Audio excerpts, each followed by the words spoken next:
The Kansas City Chiefs are once again the NFL's scariest team because you never know what they're going to do. And every offseason, they seem to add a new target that's going to make them better. So let's break down their offseason and see what they're going to do to make themselves better this year.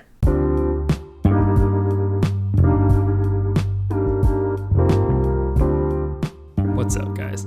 I'm Tyler Coker, and I'm your host for today's episode of Today with Tyler. I hope you enjoy. First, we'll begin with their free agents, whether they're notable or not.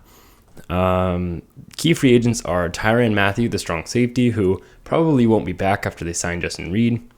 Anthony Hitchens, the linebacker. Jerron Reed, the defensive tackle.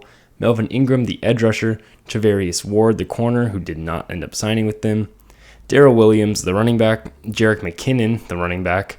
Andrew Wiley, the offensive tackle. And Orlando Brown, their offensive tackle. So a lot of key pieces are going to be missing because I am really high on Jerick McKinnon. He showed up in the playoffs in the very end of last year, and I really like what he can do. He brings a good dynamic element to the ground game for the Chiefs, and I don't really want to see him leave. And then, of course, Orlando Brown will most likely sign a big deal since he is extremely important for this team, and he's a young offensive lineman for them to build around. Plus, they did give up a first-round pick for him, so typically you want to bring that guy back. We all know about Patrick Mahomes. I don't feel I need to go much further into that. Mahomes is seen as a top 5 quarterback by most people.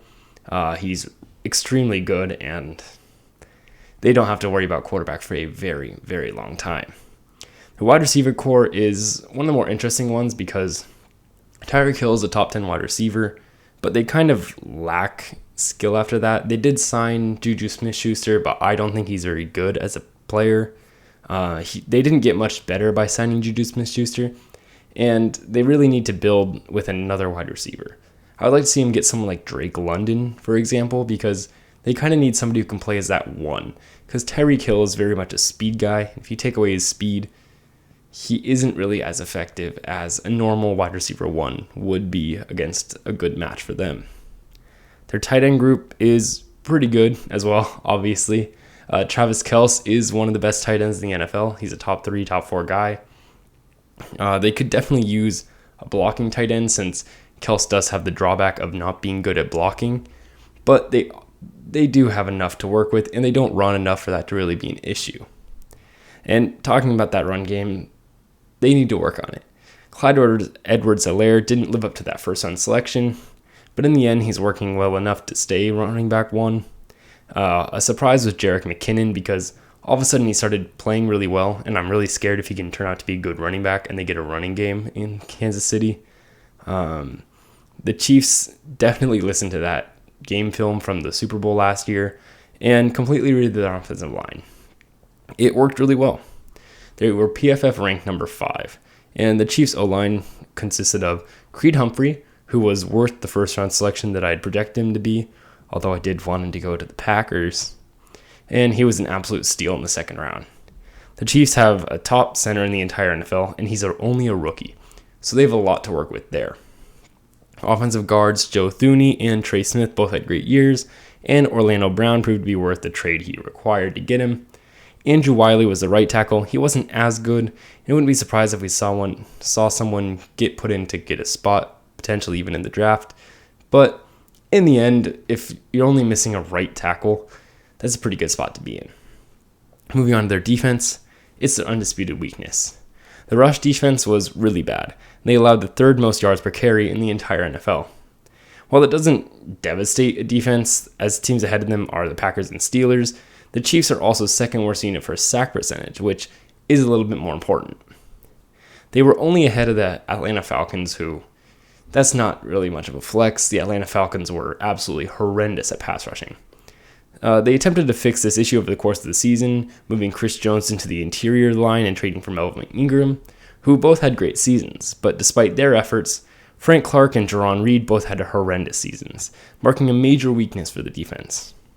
Rookie linebacker Nick Bolton had a promising season, but Anthony Hitchens and Willie Gay Jr., their 2 other linebackers, were exceptionally poor this year.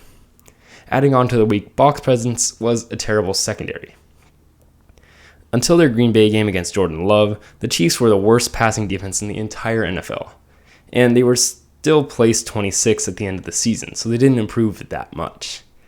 Juan Thornhill and Javarius Ward both had good seasons, but Javarius Ward left for the San Francisco 49ers, and their counterparts were below average, with Tyrann Mathieu not having a great season and L'Jarius Sneed struggling.